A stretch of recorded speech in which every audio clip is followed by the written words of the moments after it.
Halo teman-teman semua, gimana kabarnya? Semoga sehat selalu. Saya yakin teman-teman yang bergabung dalam Chiba Army pasti lagi senyum-senyum nih, karena lihat portofolionya naik cukup signifikan gitu ya. Ya kita lihat Shiba ini mulai dari kemarin sampai dengan hari ini harganya nggak berhenti-berhenti naik nih.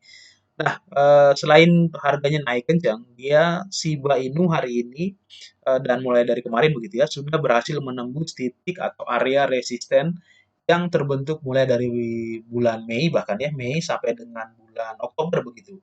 Sampai bulan Oktober resistennya tidak berhasil ditembus dan kemarin sampai dengan hari ini berhasil ditembus bahkan naik dengan sangat kencang begitu ya. Nah, pertanyaannya begini, kalau teman-teman yang belum punya Shiba Inu gitu koinnya, apa sih saat yang tepat untuk masuk begitu ya? Mungkin kalau sekarang masuk kayaknya ketinggian ya, takut harganya dibanting jatuh ke bawah dan portofolio teman-teman akhirnya bisa tergerus gitu. Atau mungkin misalnya teman-teman yang sudah punya, tapi ingin nambahin lagi nih, kira-kira di level entry mana teman-teman bisa masuk di titik yang paling aman begitu.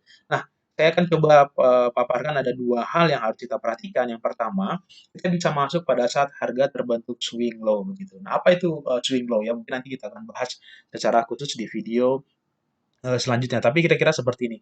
Nah, jadi harga itu katakanlah sekarang berada di level ini begitu ya, di level yang ini kelihatan kursor saya.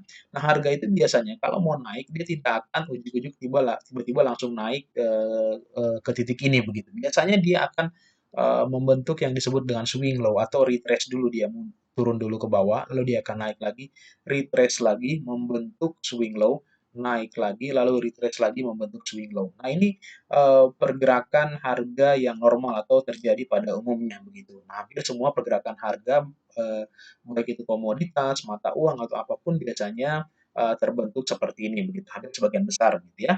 Nah, seperti saya sampaikan tadi, kalau saya kasih ilustrasi misalnya dengan gambar tadi kan kalau harga mau naik dari titik A ke titik B, katakanlah ini titik paling puncak, gitu ya, tadi saya ulangi lagi, dia jarang akan langsung naik seperti ini. Itu hampir bisa dikatakan jarang. Biasanya dia akan naik dulu, ya, saya ulang lagi, dia akan naik sedikit, dia akan turun, membentuk swing low, retrace dulu, lalu naik lagi, membentuk swing low, lalu naik lagi, membentuk swing low, dan terus selanjutnya sampai menyentuh titik yang kita inginkan atau dalam titik D begitu ya.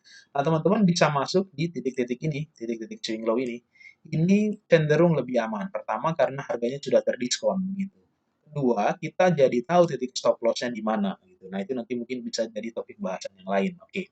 Nah, selain menggunakan swing low ini, teman-teman bisa menggunakan Fibonacci begitu ya. Fibonacci, dalam hal ini kita bisa gunakan Fibonacci retracement gitu. Nah, Fibonacci retracement saya coba gambarkan.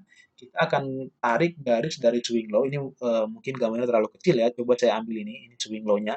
Lalu ini swing high-nya. Nah, tadi saya bilang kalau ini sama aja begitu ya. Market ini sama seperti kita beli barang fisik begitu. Jadi untuk mendapatkan harga terbaik tentu kita harus nawar gitu ya, dapat di harga yang lebih murah lalu kita jual di harga yang tinggi. Nah, nawar yang ideal itu di berapa persen gitu. Nah, Fibonacci ngasih ngasih petunjuk begitu. Kalau lebih baik itu di titik katakanlah 0,382 begitu ya. Ini kita berarti nawar harga barangnya sekitar 30%. Kalau kita bisa tawar lagi lebih murah lagi sampai 61%, wah itu makin baik begitu. Kita tunggu kalau gitu harganya menyentuh di angka 0,618. Ini disebut dengan golden ratio biasanya di dalam Fibonacci begitu ya. Jadi artinya kita akan tunggu dulu harganya turun sampai ke level-level Fibonacci. Oke, mungkin bisa di sini kita tunggu dulu turun begitu ya. Atau kalau mau kita bisa tunggu turun lagi ke sini. Nah, eh, sekali lagi ini bukan bukan sesuatu yang pasti akan turun ke titik ini enggak ya. Tapi kira-kira kalau turun ke area ini kita bisa pertimbangkan untuk beli. Lagi kita yakin ini harganya akan naik terus ke atas, maka kalaupun turun ya udah ini kesempatan bagi kita untuk masuk dan beli begitu ya. Nah, ini menjadi satu pertimbangan teman-teman bisa tunggu di area ini 0,382 atau 0,618. Katakanlah misalnya kalau ini tidak terbentuk ya sudah kalau gitu kita cari aja di mana terjadinya swing low begitu. Nah, swing low ini mungkin bisa jadi tidak tidak kelihatan begitu ya kalau kita menggunakan time frame H4. Oke, kita bisa turun lagi menggunakan time frame yang lebih kecil. Nah, tapi sekali lagi time frame yang lebih besar akan lebih baik begitu karena swingnya menjadi lebih valid. Nah, kalau kita turun time frame menjadi 30 menit, perhatikan sebenarnya sudah terbentuk swing low. Di sini sudah terbentuk swing low begitu ya. Teman-teman itu satu kesempatan untuk masuk. Jadi ketika harganya naik dari sini ke sini, oke.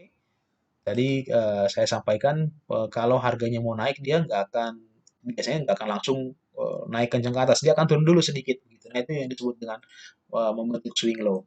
Nah dia akan turun dulu membentuk swing low. Nah ini jadi kesempatan teman-teman untuk masuk sebenarnya tadi waktu harganya terbentuk di sini. Nah sekarang kan belum ada nih, ya udah nggak apa-apa sabar dulu. Biarin dulu dia sampai turun ke titik mana, mungkin bisa ke sini atau kemana begitu ya. Lalu teman-teman masuk. Nah, itu lebih aman dan teman-teman bisa dapat di harga murah begitu. Jadi bisa memanfaatkan dua. Yang pertama, teman-teman bisa memanfaatkan terbentuknya swing low. Lalu teman-teman bisa memanfaatkan menggunakan Fibonacci retracement, tunggu dulu sampai harganya turun ke level tertentu. Nah, itu kira-kira semoga bisa membantu buat teman-teman yang mungkin belum punya koin Shiba Inu atau berniat untuk menambah kembali portofolionya di Shiba Inu. Sekali lagi, karena ini volatilitasnya cukup tinggi, kalaupun ingin masuk silahkan gunakan yang memang uang dingin atau uang nganggur begitu ya, yang tidak akan dipakai dalam waktu dekat. Yang paling penting sekali lagi adalah money management. Oke, terima kasih, nantikan video-video selanjutnya, semoga bermanfaat.